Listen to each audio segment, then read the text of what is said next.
Hi everyone, it's Kev's YouTube channel. Welcome back to another video on my channel. Today, I'm going to be talking about the loss against Port Adelaide. Now, I'm going to do a review of this game. Bear with me, there's going to be some rants going on, there's going to be some swearing involved. But bear with me. If you're returning Magpies, welcome. If you're new to the channel and you're watching this for the first time, welcome, like, comment and subscribe. Let's go through it. Okay, so we did what we normally do. We start off well. We kicked 2 goals straight, a couple behinds, and you thought that stage off a game, you think, yep, we need to come out and play well from the start, but took this 10 to the sword, right? We know. So quarter time hit, as well on top of that, and I'll go through the game. 3-3-21 to 2-4-16. So that tells me a couple of things.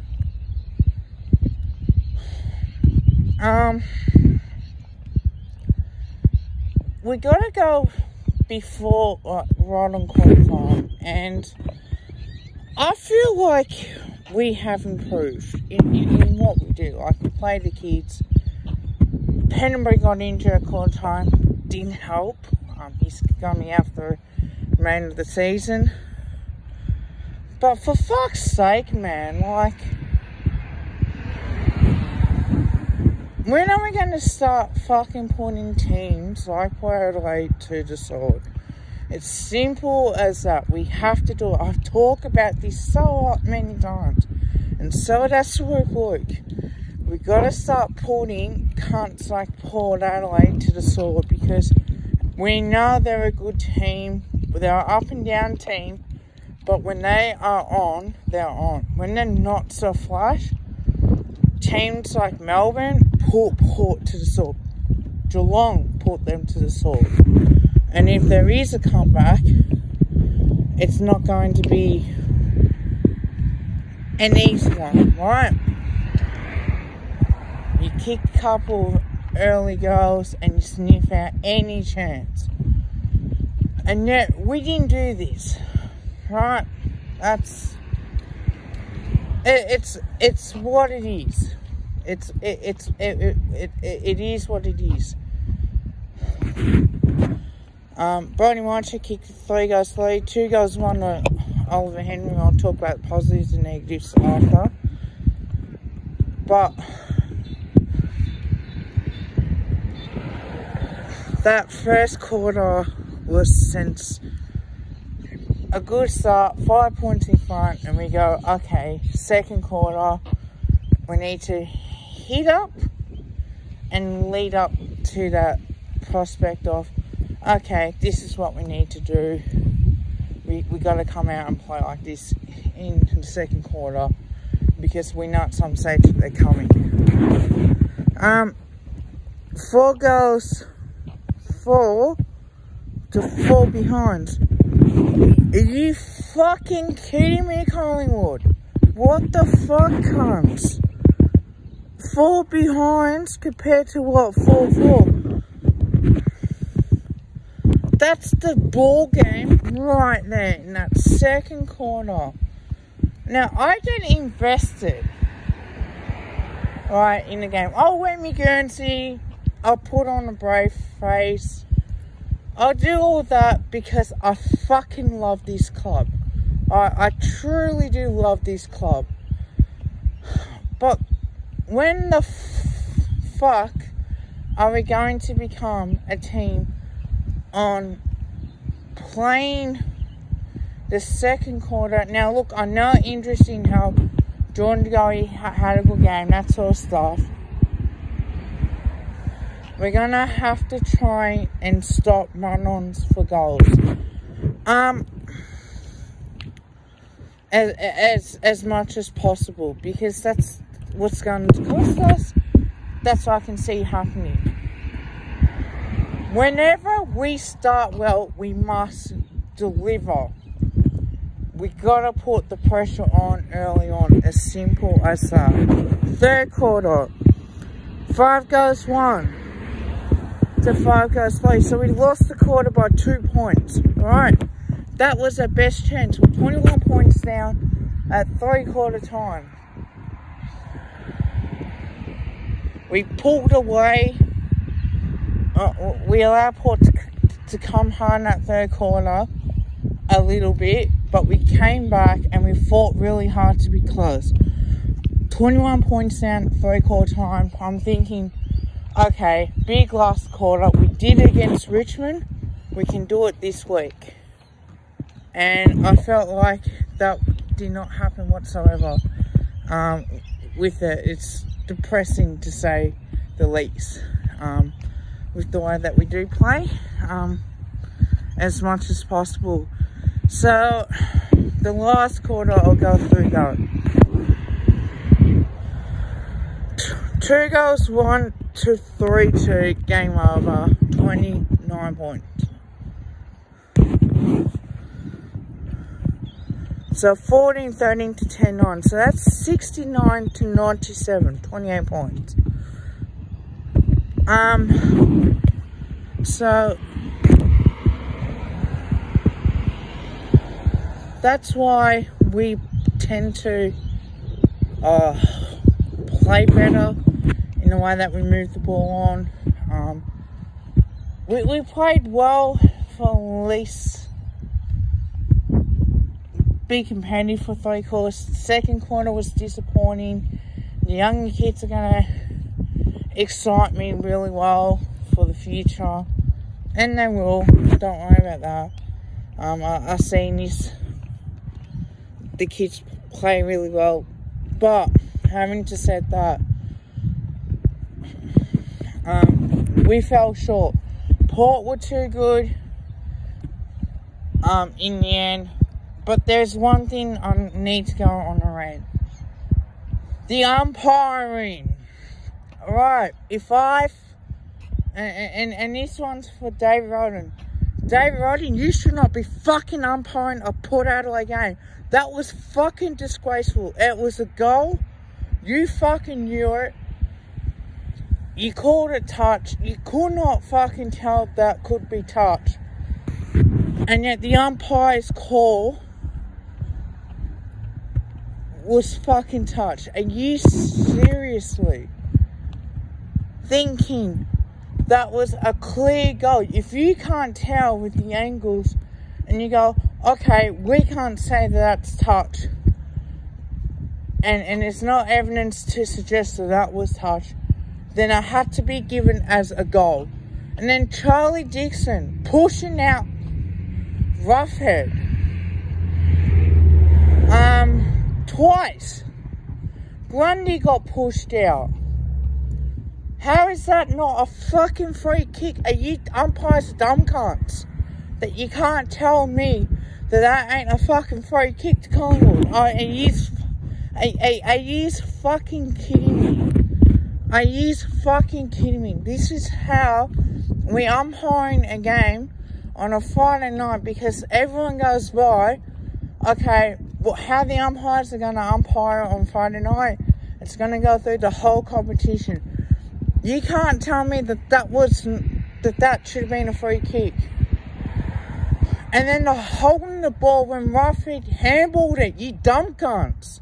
You fucking pissed me off to the point where I just want to fucking snap. And this has to stop. This bullshit umpiring that comes out through all games needs to stop. Yes, Port Adelaide played really well, and credit to them. But when I gave you the summary on how Port would play, and yet we allowed that shit to happen. So it's bullshit, man. The scouting report, and look, I thought it would be close, but why would you allow Ali?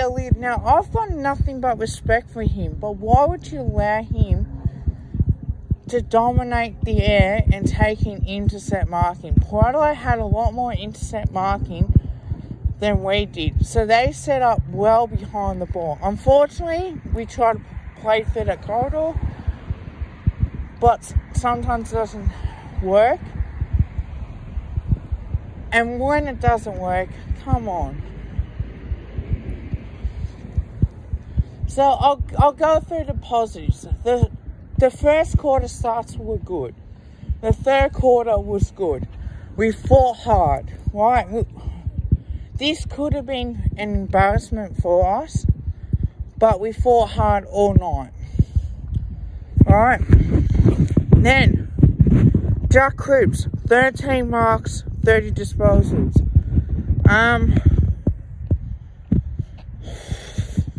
That is a positive. And again, I had him in my prediction as well. So I get that as a tick. 24 disposals, 9 tackles for Brodie Grunt, for Taylor Adams, and 23 hitouts, 27 disposals for Brodie Grundy. Would have preferred him to have more hitouts, but it is what it is. Our ball movement was good at times. I loved it. It was good to see Jack Given how he delivered the ball inside 50 to Mychek, who converted. Mychek was, as a positive, 3 goals, and a little bit in a negative because he's inaccurate kicking. I thought Jamie Elliott was good. That's a positive because he kicks a goal in the game. Mason Cox was alright. I will go through the play ratings video for that, but I just saw at times when he came on as a medical sub, I thought, why would we do that? Robert Harvey in his press conference, backed that decision as well. I thought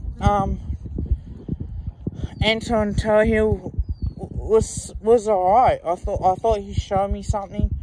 Couple turnovers, which is a negative on that, but other than that, I thought he did alright.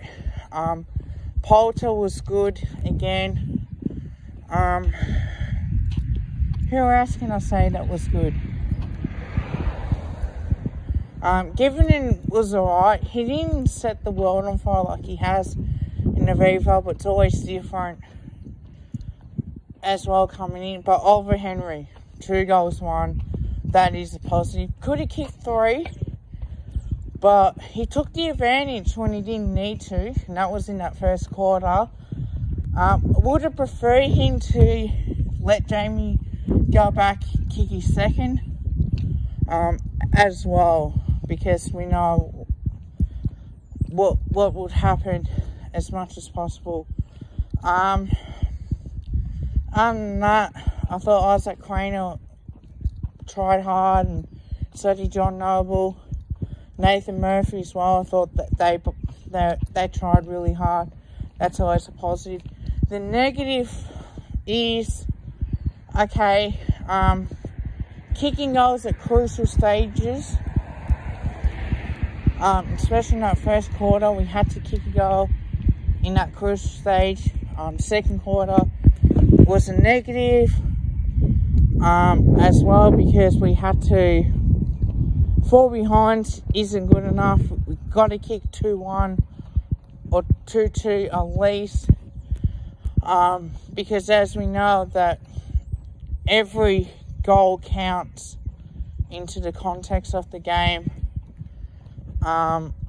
Sometimes our ball movement Well, allowing the lead to take inset marks, that's a negative as well. We have to be better than that. Mason Cox, I thought it's just past mark. Have to have a look at his stats. But having said that, there is a lot to like. We didn't need Port to kick 5 in that third quarter, and especially in that last quarter as well. But there's a couple of decisions cost us goals as well. I thought John Rufford tried hard. He used to work, I probably shouldn't, but he got slaughtered by the umpires, as much as possible.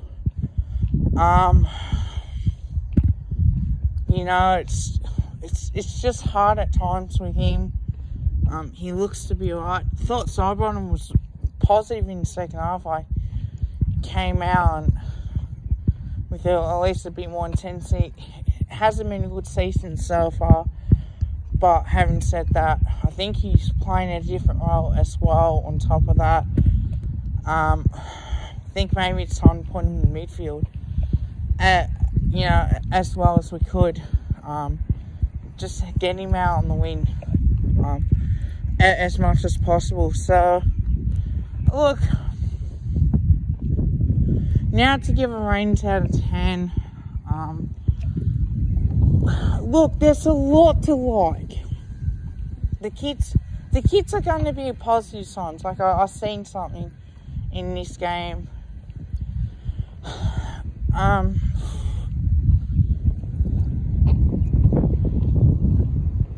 It could have been a lot worse. Port Adelaide's inaccuracy helped us. It is the worst losing margin. I tend to agree with that. I think Magpies Inc. that said it. It's something that we have to really do. Is go through the process, and I like what Graham Wright did. I did hear a little bit of that clip where he said that he would, that we'll all find a coach by September. As well, playing the kids now, getting them experience enough. I think there's a few players that are playing for their careers at least, to try and stay in this team. But other than that, I think that we all know why that is the case. This is a little reset, so we have to try and keep pushing it as much as possible. But other than that, I'm just going to give it a 7.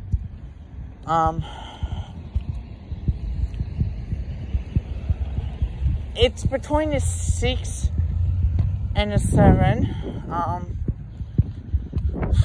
Or do I change it for that? I thought we were good for 3 quarters. We stuck at it all night. We're a team that you got to put us away. Otherwise, it's pretty much on what's going to happen. But having said that, I'll give it a 7. I wanted to sleep on this a little bit. I just want to settle my thoughts, and not make a review video straight away. That makes no sense whatsoever. But I do apologise for being passionate about this one, especially my language. But I'm